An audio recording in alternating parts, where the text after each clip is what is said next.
It is I who am honored to be here because what I do as a broadcaster is only allowed by the freedom that this country gives us, and that freedom that this country gives us is only allowed by the work that the men and women that are sitting here and that are serving abroad and throughout the country do.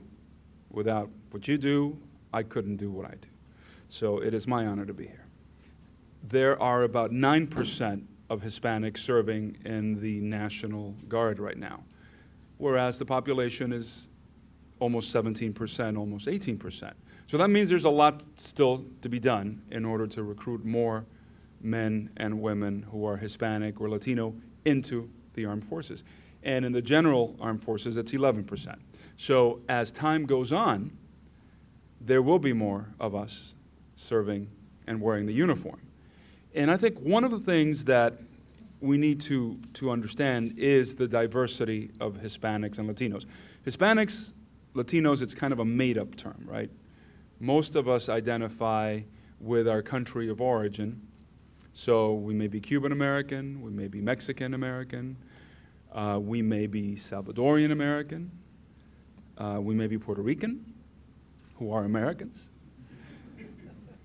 And that is important. It is important because it speaks to the root of looking at us as individuals, not as a label, not as Hispanic. It's like a person who is Asian. Well, they may be Chinese, they may be Korean, they may be Japanese, Filipino. So it's important that we understand that.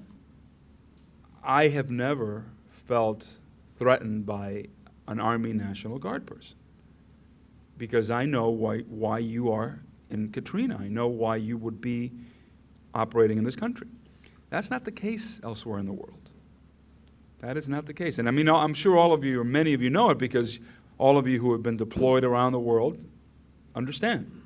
So I kept thinking how lucky I was to live in a country where I don't, and where not only I, but where most of the people who see men and women in uniform are not fearful of that uniform. They believe that that uniform is there to help them.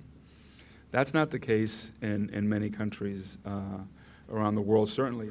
Muchas gracias. And thank you for the work that you do on behalf of our country.